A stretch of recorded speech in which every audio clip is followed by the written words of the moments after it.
ಅರ್ಹರ ಅಕ್ಕಿ ಖಾಸಗಿ ಕಂಪನಿಗಳಿಗೆ ಮಾರಾಟ ಮಾಡಲಾಗ್ತಾ ಇದ್ದಂಥ ಸಂದರ್ಭ ಲೋಕಾದಾಳಿಯಲ್ಲಿ ಬಯಲಾಗ್ತಾ ಇದೆ ಬೃಹತ್ ಅಕ್ರಮ ದಾಸ್ತಾನು. ಬರೋಬ್ಬರಿ 240 ಕ್ವಿಂಟಾಲ್ ಅಕ್ಕಿ ನಾಪತ್ತೆಯಾಗಿದೆ. ಅಧಿಕಾರಿಗಳು ಮತ್ತು ಲಾರಿ ಚಾಲಕರ ಮೇಲೆ ಇದೀಗ ಪೊಲೀಸರು ಪ್ರಕರಣವನ್ನು ದಾಖಲಿಸಿಕೊಂಡಿದ್ದಾರೆ. ಯಶವಂತಪುರದ ಗೋದಾಮಿನ ಮೇಲೆ ಲೋಕಾದಾಳಿ ನಡೆದಿದೆ. ಈ ವೇಳೆ 76 ಅಕ್ಕಿ ಮೂಟೆಗಳು ಹಾಗೂ 2 ಲಾರಿಯನ್ನು ವಶಕ್ಕೆ ತೆಗೆದುಕೊಳ್ಳಲಾಗಿದೆ. ಪ್ರಕರಣಕ್ಕೆ ಸಂಬಂಧಪಟ್ಟಂತೆ ಕೆಲವರನ್ನ ವಶಕ್ಕೆ ಪಡೆದಿದೆ ಲೋಕ.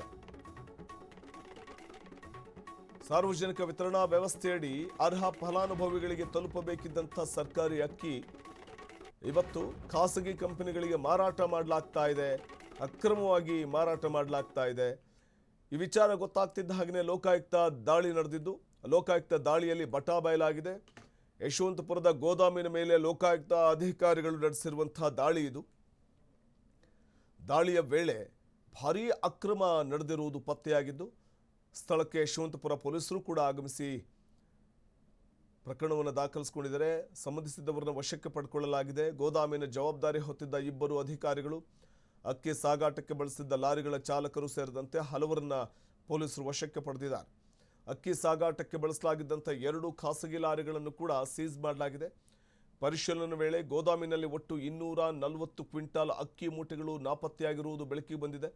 ನ್ಯಾಯಮೂರ್ತಿ BS ಪಾಟೀಲ್ ನೇತೃತ್ವದಲ್ಲಿ ಅಧಿಕಾರಿಗಳು ಇಡೀ ಗೋದಾಮಿನ ಲೆಕ್ಕ ಪರಿಶೀಲನೆ ನಡೆಸಿದ್ದಾರೆ. ಈಗಾಗಲೇ 76 ಅಕ್ಕಿ ಮೂಟೆಗಳು ಹಾಗೂ 2 ಲಾರಿಗಳನ್ನು ವಶಪಡಿಸಿಕೊಳ್ಳಲಾಗಿದೆ. ಇನ್ನುಳಿದ ಸುಮಾರು 100 ಕ್ವಿಂಟಾಲ್ ಅಕ್ಕಿಯನ್ನು ಖಾಸಗಿ ವಲಯಕ್ಕೆ ಮಾರಾಟ ಮಾಡಿರುವಂತಹ ಶಂಕೆ ವ್ಯಕ್ತವಾಗಿದ್ದು, ಯಾವುದೇ ಬಿಲ್ ಇಲ್ಲದೆ ಅಕ್ಕಿ ಮೂಟೆಗಳನ್ನು ಖಾಸಗಿ ಕಂಪನಿಗಳಿಗೆ ಸಾಗಾಟ ಮಾಡಿರುವ ಮಾಹಿತಿ ತನಿಖೆಯಲ್ಲಿ ಹೊರಬಿದ್ದಿದೆ. ಅರ್ಹ ಫಲಾನುಭವಿಗಳಿಗೆ ಅವರ ಪಾಲಿಗೆ ಅಂದರೆ ಫಲಾನುಭವಿಗಳ ಪಾಲಿಗೆ ಸೇರಬೇಕಿದ್ದಂಥ ಆಹಾರ ಧಾನ್ಯಗಳಿವು. ಆದರೆ ಖಾಸಗಿ ಕಂಪನಿಗಳಿಗೆ ಮಾರಾಟ ಮಾಡಿರುವಂತಹ ಒಂದು ಆರೋಪ ಇದೀಗ ಕೇಳಿಬರ್ತಾ ಇರುವಂಥದ್ದು. ಈ ಸಂಬಂಧ ನಗರದ 22 ಗೋದಾಮುಗಳ ಮೇಲೆ ಅಧಿಕಾರಿಗಳು ದಾಳಿ ನಡೆಸಿದ್ದು ಪರಿಶೀಲನೆ ನಡೆಸ್ತಾ ಇದ್ದಾರೆ. ಪ್ರಕರಣದ ಸಂಪೂರ್ಣ ಜಾಲವನ್ನು ಬಯಲಿಗೆಳೆಯುವುದಕ್ಕೆ ಪೊಲೀಸರು ಹಾಗೂ ಲೋಕಾಯುಕ್ತ ಅಧಿಕಾರಿಗಳು ತನಿಖೆಯನ್ನು ಮತ್ತಷ್ಟು ತೀವ್ರಗೊಳಿಸಿದ್ದಾರೆ.